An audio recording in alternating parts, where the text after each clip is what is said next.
Yo, what is going on, boys? Welcome back to another video. Today I'm gonna break down how I got a fucking banger and we finally broke the waiting streak. I have not taken a trade for like 4 or 5 trading days and we finally broke the streak.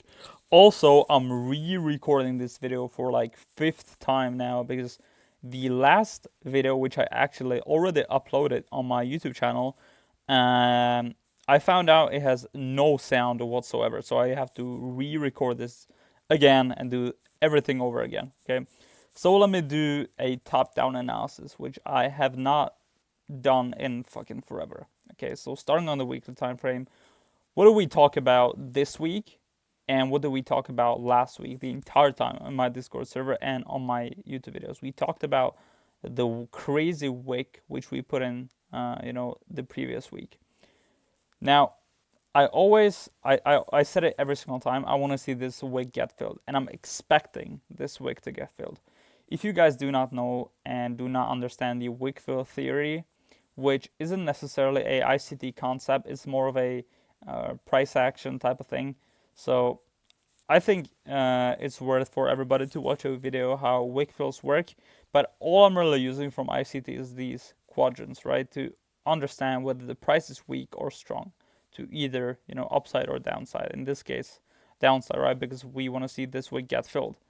So you can see today what did we do. On the daily time frame, we tapped the lower quadrant and see a perfect reaction out of it. We have a untapped daily gap above us. I don't think we're gonna hit it today, but hopefully throughout the overnight session, and hopefully we're gonna keep going lower, because on all the other time frames internally, we're super bearish, right? Like, if you are complicating this, always just try to make everything as simple as possible rather than making everything complex, looking for all the possible for value gaps or PD arrays on the hard time frames, looking to the left whether it's getting respected and or disrespected. Fuck that, right? Just go zoom out, use hard time frames, look at the line chart.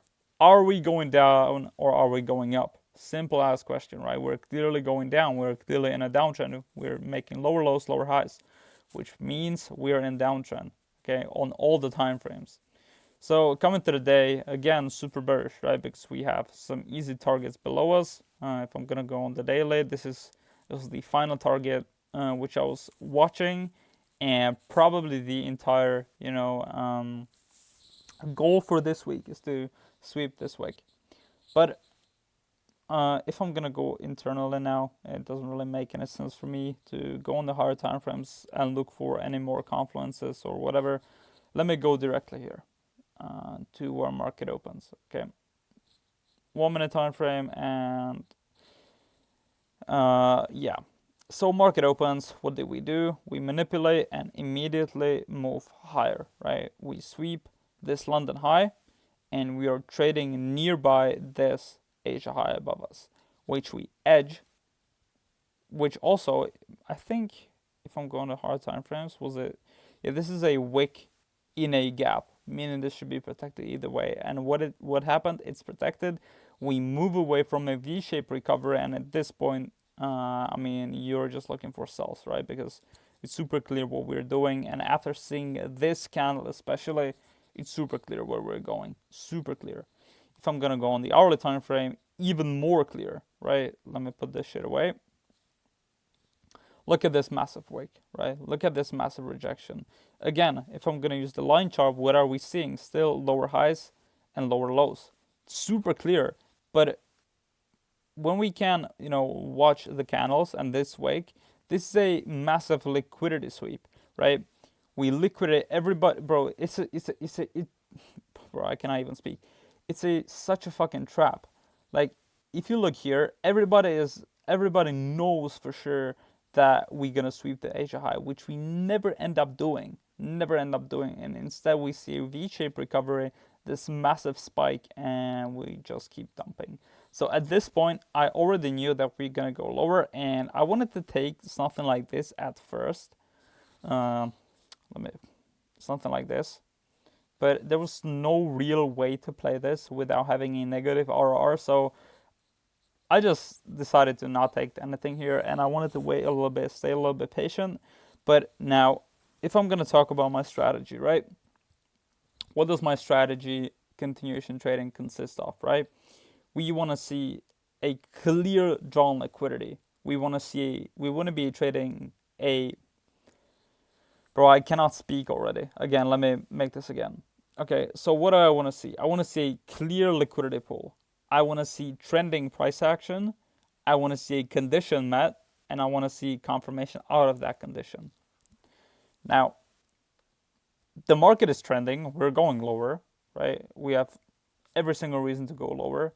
There is a plus drawn liquidity below us, and everything which I'm doing right now is waiting, right? And we see a condition, which in this case was this 5-minute gap. We tap into that condition, and what do we see? We see a reaction off of that condition. We see a displacing candle, aggressive, pretty aggressive, not as far, not the best one, but still pretty decent. Like especially when you have this sort of a bearish volume, and we liquidated. We made this massive liquidity sweep, which is like picture perfect on the higher time frames. I'm thinking like it's super clear that we're gonna go lower. So I took my position here, and I wanted to go break even on this body right here. And the reason why I went break even on this body is very simple, right? Because we already took out this, kind of a low resistance liquidity low, this internal low. And the chances of us retracing higher, I'm not saying we're gonna get a reversal, but retracing higher are way too high. So you don't want to you don't want to get caught up in this. You know what I mean? So once you trade through these bodies, to these wicks, you want to see a straight up follow through, because if you don't get that, you might catch yourself in a choppy price action or a reversal. So you want to go break even there, and obviously got stopped at break even just like that. But this is actually way better. Why? Because on the hard time frames, we actually formed a 15-minute gap. Look at this massive wick on the 15-minute gap, right? If I'm gonna go internally, right, we take out this 15-minute gap. I have not checked the equilibrium, but I don't really use the equilibrium. And if I'm gonna go here, use this right here. We also tap this true day open, and if you guys know something about price action trading, look at the zone which we tap in, right? Like it's super, like this is a strong fucking, price range, which we immediately reject with a V-shaped recovery, inverse valley gap, whatever. So at this point, it's super clear that we want to go lower. So again, I enter some position right here as this candle closed, having my stop on these lows, and I left my stop loss just like that, because realistically, if you see a rejection off of this strong of a area and off of a higher time frame PD array, and see this type of confirmation, we realistically should not and retest the prices up here. It doesn't make any logical sense. So I just left my stop loss right there, because realistically, if we were to retest these this area or whatever, we probably would have just seen a push higher. So I left my stop just like that, and we see a pretty clean delivery to the downside. Like this is a picture perfect trade, bro. Like everything about this trade is fucking perfect. Everything is according to the playbook. If you guys did not check my playbook, which is by the way free in my Discord, this is the entire model, and I broke it down A to Z exactly, and this is everything which I taught you guys. So again, if I'm gonna talk about the trade super simply, based off of trending market, right? We see a clear manipulation. We have a perfect liquidity pool below us. So when the drawn liquidity is perfect, like drawn liquidity is like 99% of my strategy. If the draw on liquidity is correct, the odds of you losing on that day are super low, which in this case, the draw on liquidity was correct. So I took two trades, first up being a break even towards the same draw on liquidity, and the second one was just way better because we actually tapped a higher time frame gap. We build up a low resistance liquidity, manipulate it higher, rebalance the price, and then we say clear follow through lower. So this is like a picture perfect trade. So, bro, what am I doing with my hat? But yeah, guys. Hopefully, I'm gonna see you guys tomorrow. Hopefully, I'm gonna take a trade tomorrow. But yeah, this is everything from me. So thank you everybody for watching, and I'll see you the next time. Hopefully, We finally have audio on this video. I'm gonna check it right now. So see you guys later.